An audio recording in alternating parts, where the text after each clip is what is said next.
Hello student, या व्हिडिओमध्ये आपण स्टँडर्ड 7चा 7th lesson motion force and work याचा पार्ट 2 बघणार आहोत. तसंच पार्ट 1 मध्ये आपण ॲव्हरेज व्हेलॉसिटी, इन्स्टंटेनियस व्हेलॉसिटी इथपर्यंत आपण कव्हर केलेला. आता आपण इथून पार्ट 2 मध्ये ॲक्सलरेशन पासून स्टार्ट करणार आहोत.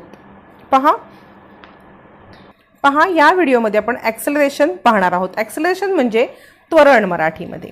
बघा, इन प्रिव्हियस एक्झाम्पल, लास्ट एक्झाम्पलमध्ये आपण बघितलं the truck cover a distance at a velocity of 60 km/h but at 30 km/h CD at 40 km/h. म्हणजे प्रत्येक ह्याचा स्पीड चेंज झालेला आपण बघितलं. It means that the velocity of a distance CD is greater than velocity of distance BC. From the number of second required for the change in velocity to takes place, the change in velocity per second can be deducted. This is called acceleration. What is caused the acceleration? बघा, म्हणजे last ह्याच्यात आपण बघितलेलं आहे की हा truck AB पासून AB distance 10 km, BC 10 km आणि CD 20. पण AB डिस्टन्स त्याने पार केलं 10 मिनिट्समध्ये. BC तेवढंच 10 km डिस्टन्स पार करायला त्याला लागले 20 मिनिट्स आणि CD डिस्टन्स पार करायला त्याला लागले 30 मिनिट्स. म्हणजे AB हे 60 मिनिटात त्यांनी पूर्ण कव्हर केलं हे डिस्टन्स. पण कसं केलं? BC हे अंतर 30 किलोमीटर होतं. BC हे अंतर 30 km/h इतक्या वेगाने पार केलं आहे BC. 10 किलोमीटर त्याला किती वेळ लागला जायला? 20 मिनिट्स. म्हणजे त्याने काय केलं? BC हे 10 किलोमीटरचं डिस्टन्स 20 मिनिट्समध्ये केलं. बरोबर आहे. म्हणजे त्याला 30 km/h म्हणजे एका तासामध्ये 30, 20 मिनिटामध्ये 10 मिनिटं, 60 मिनिटामध्ये 30 किलोमीटर. मग त्याने 30 km/h या वेगाने पार केलं. आणि CD हे 40 km/h. CD हे डिस्टन्स त्याने 40 km/h केलं, कारण 20 किलोमीटर हे त्यांनी 30 मध्ये केलं होतं. म्हणजे 60 मध्ये 40 केलं. बरोबर. आता BC या अंतरासाठीच्या वेगापेक्षा CD या अंतरासाठी वेग जास्त लागला. म्हणजे CD हे जास्त स्पीडने तो गेला. वेगातील हा बदल किती सेकंडचा होता त्याच्यावरून प्रति सेकंदात होणारा वेगातील बदल काढता येतो. यालाच म्हणतात ॲक्सलरेशन. म्हणजे ह्या दोघांच्या ह्याच्यामध्ये कितीचा डिफरन्स होता हे सेकंडमध्ये सुद्धा आपल्याला काढता येतं. वेगामध्ये हा बदल किती सेकंडमध्ये होतो त्याच्यावरून प्रति सेकंडमध्ये होणारा वेगाचा बदल काढता येतो. त्यालाच ॲक्सलरेशन असं म्हणतात. ॲक्सलरेशनचं डेफिनेशन दिलेली आहे इथे. Change in velocity by time taken for change. म्हणजे किती चेंज झाली व्हेलॉसिटीमध्ये आणि त्याला किती वेळ लागला, time taken for change. You know that the truck driver increase or decrease the velocity of the truck by means of acceleration. You might have seen a toy car that runs on a clockwork spring. When it is released on a flat floor after winding up the spring, it goes in a straight line. However, when it is hit on one side, it changes direction and keep going. It is collides into a wall, it stop. म्हणजे बघा, आपण काय बघितलं की ट्रकचा चालक जो होता तो ॲक्सलरेशनचा वापर करून वेग कमी जास्त करत होता. हे आपल्याला माहिती आहे. तुम्ही स्प्रिंगवर चालणारी खेळण्यातली गाडी बघितली असेल. सपाट जमिनीवर त्याला आपण जर चावी दिली आणि सोडली तर ती सरळ जाते. परंतु एका बाजूने धक्का दिल्यास तिला दिशा बदलून ती पुढे जाते व भिंतीला धडकल्यावर ती थांबते. म्हणजे तिच्या वेगात बदल होतो. हा बदल कसा होतो? तर त्या मोटारीच्या बाहेर कशाचा तरी संपर्क आला आणि त्याच्यामुळे तिचा स्पीडमध्ये किंवा तिच्या डायरेक्शनमध्ये चेंज झाला. तसंच बघा, फुटबॉल मैदानावरती सुद्धा सरळ जात असलेल्या चेंडूची दिशा कशी बदलते बघा. फुटबॉल खेळताना तुम्हाला दिलंय. On a football ground, how does the direction of a ball moving in a straight line change? We see some player changing its direction by kicking it. When its direction change, the velocity of ball change. That is to say, the acceleration takes place. The interaction that brings about the acceleration is called force. Force act on the body. म्हणजे बघा, साधं एक सोपं उदाहरण हे तुम्हाला सांगते म्हणजे तुम्हाला समजेल की फुटबॉलच्या मैदानावरती सरळ एक बॉलला किक मारली तर तो सरळ जातो. पण त्याची दिशा केव्हा बदलते? जेव्हा एखादा खेळाडू तो पायाने ढकलून त्याची दिशा बदलतो. बरोबर, एकाने मारला पण तो सरळ जाईल, पण त्याला जर दुसरा कोणीतरी अडवला आणि त्याला किक मारली तर काय होईल की तो त्याची दिशा बदलेल आणि त्या दिशा बदलण्यामुळे त्याचा वेलॉसिटी मध्ये चेंज होईल आणि ॲक्सलरेशन घडतं. हे ॲक्सलरेशन घडण्याची जी क्रिया आहे ह्यालाच फोर्स म्हणतात. फोर्स हे एखाद्या वस्तूवरती कार्यरत करत असतं. म्हणजे तुम्ही बघा, हा एखाद्याने बॉल किक केला आणि तो सरळ जात आहे, पण त्याच वेळेला दुसऱ्या खेळाडूंनी त्या बॉलला एक दुसरी किक मारली, मग त्याचं डायरेक्शन पण चेंज होणार आणि जो ह्या खेळाडूंनी बॉल मारलेला थोडा थोडा स्लो होत पुढे होता तो परत जोरात दुसऱ्या वेगाने पुढे जाईल. मग हा जो चेंज झालाय वेलॉसिटीमध्ये, त्याचा जो स्लो होत चाललेला बॉल तो परत एकदा किक केला, त्या चेंजलाच आपण ॲक्सलरेशन म्हणतो. आणि जेव्हा ॲक्सलरेशन घडतं तेव्हा त्याला फोर्स त्याच्यावर लागला जातो, त्यालाच आपण फोर्स लावतो. पुढे आहे फोर्स अँड ॲक्सलरेशन, म्हणजे बल आणि त्वरण. Force and acceleration. Take a glass marble and let it roll on big smooth table top. एक टेबल टॉप घेतलाय, आपल्याला फोर्स आणि ॲक्सलरेशन याच्यामधला हे बघायचं आहे. बघा, एका टेबल टॉप घेतलेल्या गुळगुळीत पृष्ठभागावरती काचेच्या खेळण्यातील छोटे मार्बल घेतलेत आणि ते सोडलेले आहेत. काही वेळानंतर काय होईल तर आपण ते घरंगळू द्यायचे आहेत. नंतर काही वेळानंतर त्याचा वेग हा मंदावेल आणि ते थांबतील.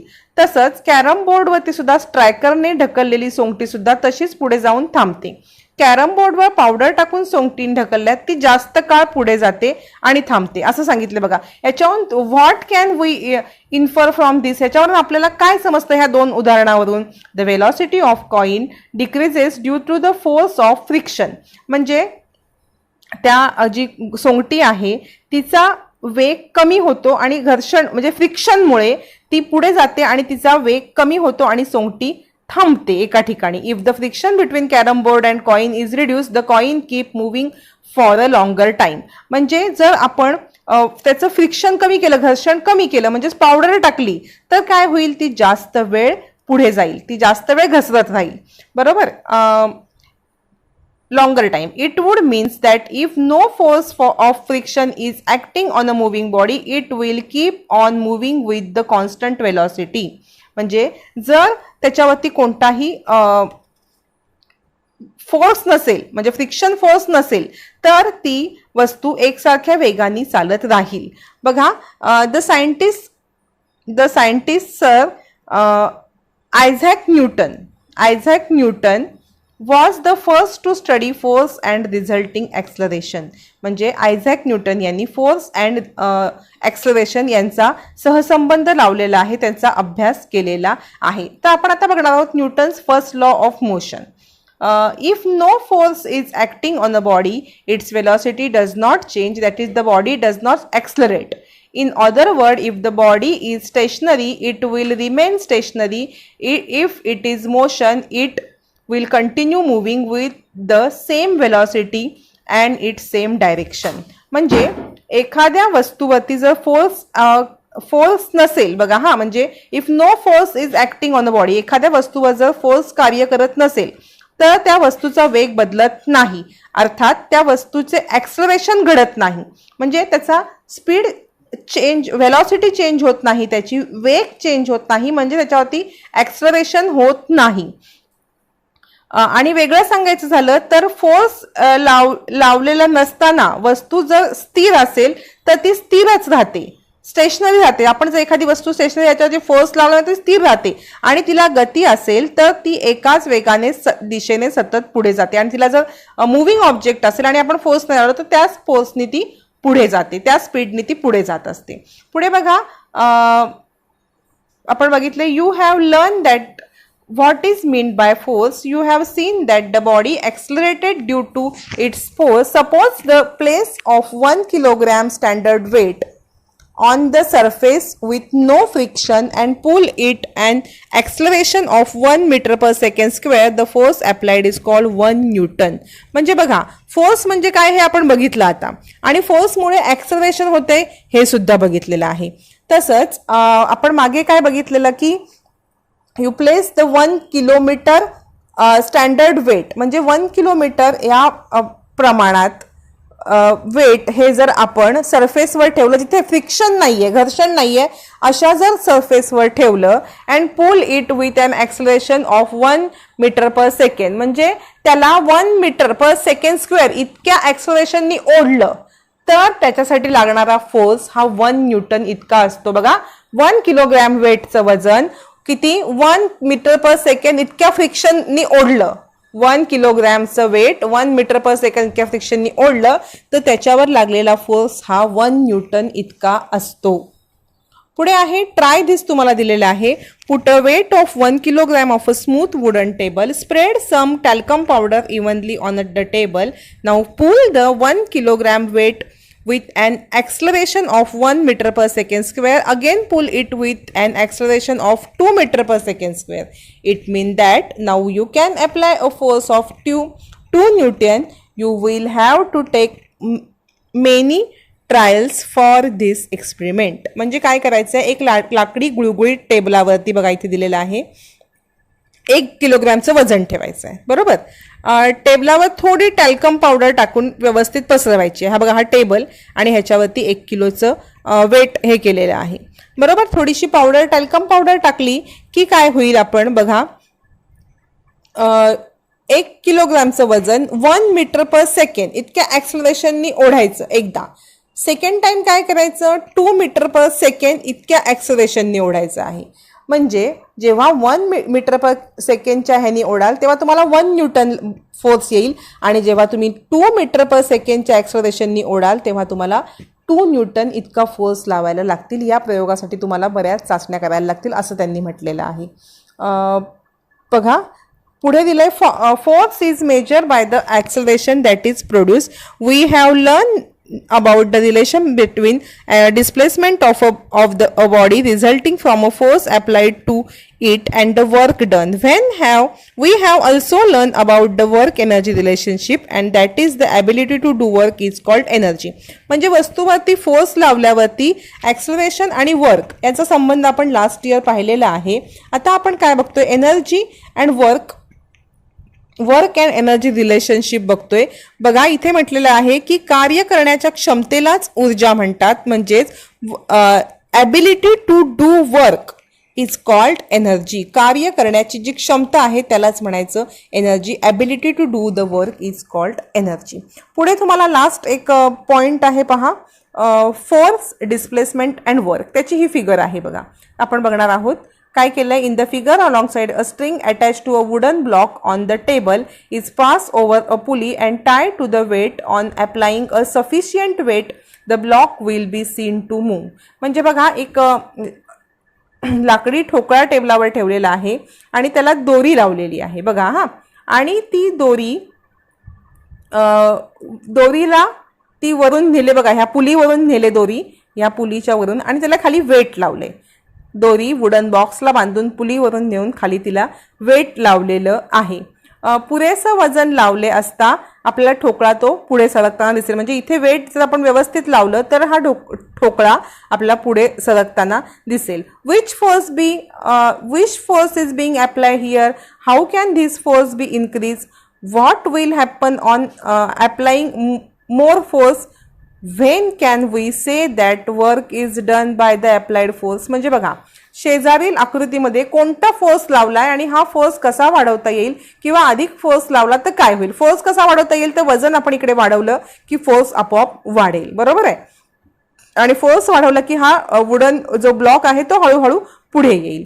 If the block move forward we can say that it has been displaced. म्हणजे जर ब्लॉक पुढे आला तर तो डिस्प्लेस, त्याचं डिस्प्लेस झाला असं आपल्याला म्हणता येईल. Due to the displacement we say that the force has done some work. Can we measure this work, we know that work done depends on force and displacement. The following formula express this relationship. ठोकळा तो पुढे सरकला, लाकडाचा box जो block आहे तो पुढे सरकला की आपल्याला काय म्हणतात, डिस्प्लेसमेंट झालं. मग हे डिस्प्लेसमेंट झाल्यामुळे जे फोर्स त्याच्यावरती कार्य केलं ते कार्य आपल्याला मोजता येईल का. हे कार्य हे फोर्स आणि डिस्प्लेसमेंट वरती अवलंबून असल्याने त्याची माहिती आपण खालील सूत्रामध्ये पाहणार आहोत. Work W done by the force is equal to force F applied on the body multiply by displacement of the block that takes place in direction of the force. W is equal to F multiply by S.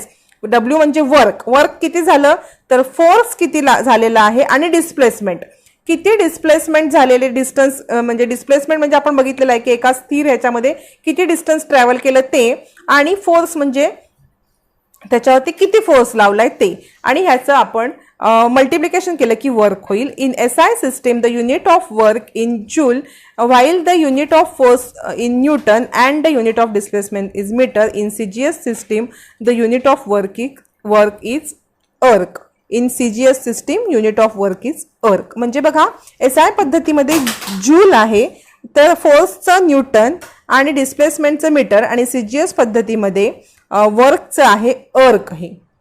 बघा इथे एक तुम्हाला lesson आपला झालेला आहे. इथे एक ब्लॉकमध्ये काय दिलंय बघूया आपण. If a force of 1 Newton parallel to the surface of a table is applied to the wooden box on a table and the block is displaced by 1 meter, then it can said that the force has been 1 joule of work. In this example the displacement is in the direction of the force. म्हणजे ह्या टेबलावरती लाकडी ठोकळ्याला बघा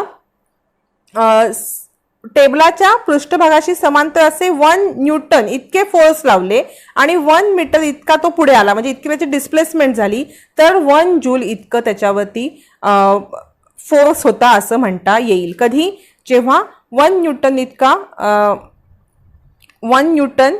इतके बल लावले त्याच्यावरती बरोबर 1 Newton इतके बल होऊन तो 1 मीटर इतका त्याचं डिस्प्लेसमेंट झालं तर 1 जूल इतकं म्हणजे वर्क झालं असं आपल्याला म्हणता येईल. किती वर्क झालं 1 जूल इतकं. पहा इथे आपला हा लेसन कंप्लीट झालेला आहे.